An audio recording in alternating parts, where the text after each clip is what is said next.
La revue Kart 2000 était une présentation de Molson Export, jeune depuis 1903. Nous sommes maintenant en compagnie de Patrick Carpentier. Patrick, tu as raté 3 courses sur les 20 au total. Pourtant, tu as réussi à atteindre un plateau psychologique important, 101 points. On peut s'imaginer ce que ça aurait été si tu avais participé à toutes les épreuves. Est-ce qu'on peut donc parler d'une saison non seulement satisfaisante, mais presque déterminante aussi pour ton avenir en série kart? Oui, je pense que oui. Je pense que tu as raison. Ça a été une saison, surtout en début de saison, parce que c'est là que j'ai manqué les 3 épreuves, que ma blessure est arrivée. Et puis là, c'était vraiment incertain au niveau de mon futur, puis surtout avec les saisons que j'avais eues dans le passé. Ou peut-être on me reprochait peut-être un peu d'avoir manqué un petit peu d'agressivité ou des choses comme ça. Mais cette saison-ci, quand je suis revenu, j'avais vraiment changé des suites de cette affaire-là. Ça m'a fait mûrir peut-être un petit peu plus. J'étais plus déterminé. Et puis j'ai démontré vraiment beaucoup d'agressivité toute la saison. Et puis ça l'a porté fruit. Ça m'a donné 101 points malgré, comme tu dis, qu'on a manqué 3 épreuves. Puis ça a été une saison, je pense, déterminante à ce niveau-là, aux yeux de l'équipe puis aux yeux des autres équipes aussi. Je pense que c'est la bonne direction, puis c'est la direction que je vais garder pour la saison prochaine. Patrick, est-ce que le facteur contractuel, bon, c'est réglé maintenant, et tant mieux, tu seras avec l'équipe au moins en 2001, peut-être même au-delà. Est-ce qu'il reste que le problème contractuel a dérangé à un moment donné ta concentration ou ta position au sein de l'équipe ou en piste? Pas vraiment, mais sauf que je vais être honnête, à Chicago, quand j'ai appris la nouvelle, j'étais un petit peu sur le choc parce que je l'avais appris pendant la fin de semaine de Chicago. Et puis ça, j'avais trouvé ça plus difficile. Mais si c'est pas difficile, on ne change pas. Et puis je pense que ça m'a formé une carapace qui est devenue beaucoup plus solide. Puis pour moi, le changement déterminant, ça a été à Houston. À Houston, j'ai eu une rencontre avec l'équipe, avec les gens.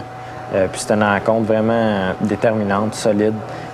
Que j'avais pris des décisions, puis je voulais que l'équipe prenne des décisions, puis tout ça. Puis ça, je pense que ça a changé beaucoup de choses au niveau que les gens, de la façon que les gens me regardaient, puis au niveau aussi psychologique. Il y a eu aussi des soubresauts avec ton jeune coéquipier, mais je pense que c'était beaucoup plus relié à la course comme telle, à votre instinct de compétition, beaucoup plus qu'à une mésentente complète et globale, n'est-ce pas? Oui, je pense que c'est normal. Tu sais, Paul Tracy, je pense que c'est sorti à plusieurs reprises avec Dario Franchitti.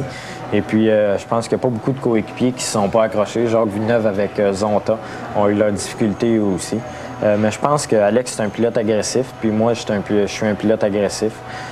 Puis sur la piste, on se fait pas de cadeaux. S'il faut que je le coupe pour réussir à avoir la victoire, je vais le faire, puis lui, il va faire exactement la même chose. T'sais, c'est sûr qu'il y a tout le temps un certain respect parce que c'est 2 voitures bleues. Et puis on ne veut pas sortir non plus sans raison. Mais sauf qu'en dehors de la piste, on a eu beaucoup de plaisir. On a sorti ensemble en Australie, on a loué des petites voitures 3. On a vraiment eu du fun avec Ariel Servia. Fait qu'il y a quand même moyen d'avoir du fun. Je pense qu'on est assez adultes tous les deux pour comprendre que sur la piste, bien, si j'avais voulu travailler vraiment en équipe sur la piste, bien, je jouerais au hockey aujourd'hui. Puis là, j'aurais beaucoup de coéquipiers. On sait que tu étais pas mal sur le patin déjà, ça, au moins on le sait. Patrick, en terminant, avec l'expérience que tu as acquise maintenant, et ça va se poursuivre en 2001, est-ce que tu es en mesure maintenant de comprendre la recette complète pour gagner en série kart? Et c'est de plus en plus complexe, évidemment. Oui. Le pilote y est pour beaucoup, mais l'équipe également, les ingénieurs et tout ça, les stratégies. Oui. Je pense que c'est, si on savait la formule, je pense que au lieu d'investir 1 million dans l'équipe, on perd 1 million pour garder cette formule-là. Mais sauf que une chose que j'ai compris cette année, c'est que si tu n'as pas les gens autour de toi que tu as besoin, que toi, en qui tu as confiance pour amener la voiture en avant, puis remporter des épreuves, si ces gens-là ne sont pas là, si l'équipe n'est pas la pensée vers ça, la motivation, les gars ne se donnent pas à cœur puis à 100%, puis il y a tout le temps des petites erreurs. On a eu plusieurs cette saison-ci, puis c'est des choses qu'on va éliminer la saison prochaine. C'est ça que ça prend. T'sais, si on regarde d'autres équipes comme Barry Green, qui est quand même une bonne équipe, les gars font pas beaucoup d'erreurs, l'équipe est déterminée, mais je pense qu'à chaque année, l'équipe s'améliore, puis ils veulent investir beaucoup pour la saison prochaine, puis on va apporter, je pense qu'il nous a manqué cette année, c'est l'expérience, les têtes grises, et puis au niveau des amortisseurs, les gars qui faisaient nos amortisseurs, je pense qu'ils conduisaient des camions il y a 2 ans. Fait que ça, c'est des choses que... Tout le monde va progresser au même rythme, exactement. Pilote et mécano et ingénieur. Exactement. Puis tout le monde travaille ensemble, puis c'est la raison pour laquelle je suis vraiment plus optimiste pour la saison prochaine, parce que J'ai eu une rencontre avec Neil McElwright et puis les gens de Players. Puis ça m'a vraiment prouvé qu'ils ont vraiment une détermination, qu'ils veulent gagner, ils mettent vraiment tous les efforts, en tout cas, pour que la voiture Players soit en avant. Patrick, en terminant, ce sont les couleurs 2001, ça, le casque qu'on a entre nous deux? Oui, c'est les couleurs que je vais garder, mais il y a quelques petits... il y a un petit logo qui va s'ajouter sur le dessus ici. C'est ne pas stationner, en raison de ce qui s'était passé à Détroit. Bon, alors c'est la couleur or. Et ce qu'on va te souhaiter, c'est la première marche du podium en 2001. Oui, et on te souhaite surtout une vraie lutte pour le championnat. Merci beaucoup, Patrick. Oui, merci beaucoup. Et bonne chance. Merci.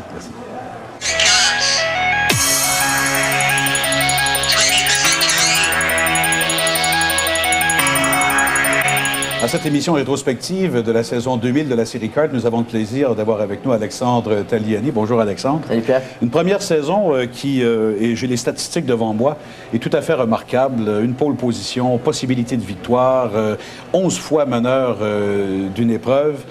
Et surtout, je pense, Alexandre, la preuve que tu appartiens à l'élite nord-américaine. Est-ce que ce qu'on voit sur les papiers, ce sont les sentiments qui t'animent également? Oui, je pense que la saison que j'ai vécue, ça a été une saison qui a prouvé à moi-même et puis à l'équipe qu'on pouvait être compétitif et puis la confiance de pouvoir gagner des courses.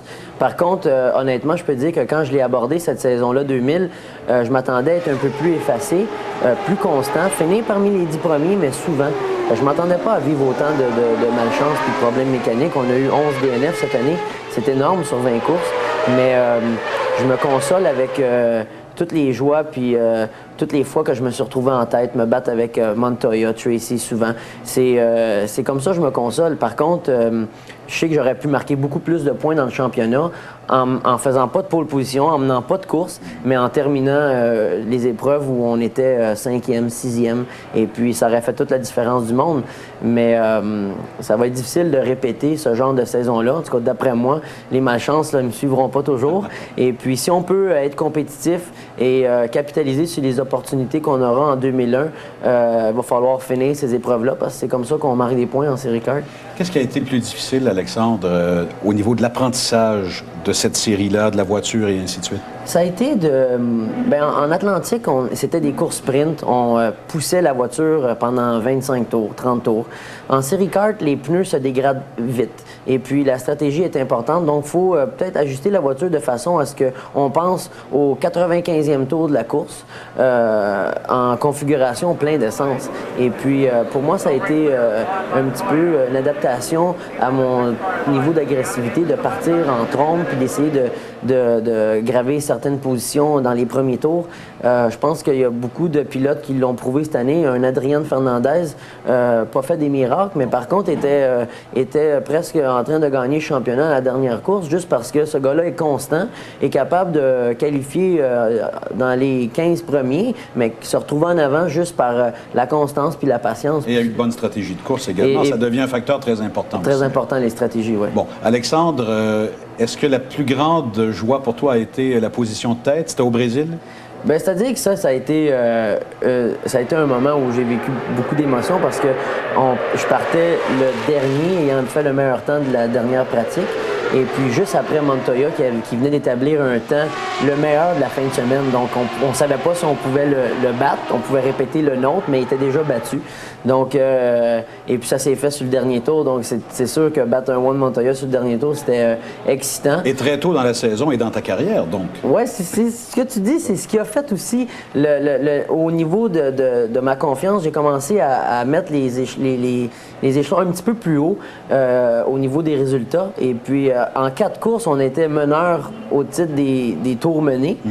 On avait fini déjà 4e à Long Beach. On avait mené 2 courses, Homestead et Brésil. On pensait que tout était possible. Et puis, c'est pour ça que les malchances, les déceptions, les bris mécaniques, je les ai pris un peu plus durement. Et en quelle peut-être dans la saison, est-ce que tu t'en es remis au moment où on se parle? Les derniers roulés sans motricité parce qu'on avait brisé un cardan. Il y avait des larmes qui coulaient, puis c'était difficile à prendre parce que avoir un beau week-end comme ça, l'équipe Players qui m'avait fourni une voiture hyper. Et puis, dominer comme ça, avec un départ canon entre Franchitti et De Ferrand, c'était difficile à prendre avec quelques tours avant la fin. Tu as probablement senti que tout le Québec s'écroulait en même temps que toi. J'ai dit pas encore. Merci beaucoup, Alexandre. Bonne chance pour la saison 2001. Merci beaucoup, Pierre. Merci.